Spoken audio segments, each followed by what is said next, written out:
We're here today at the fantastic site of Commonwood, just outside Holt in Wrexham, and we are restoring over the next, actually we're 2 years into a 3-year project now.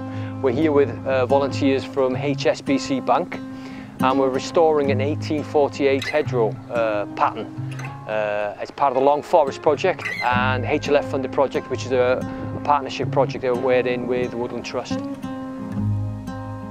Today we're here to plant some hedgerows to replace some that have been eroded. What my team are doing today is a team of about 10 of us.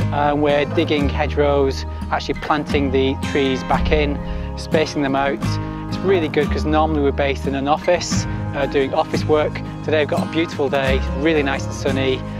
It's really good to be outside.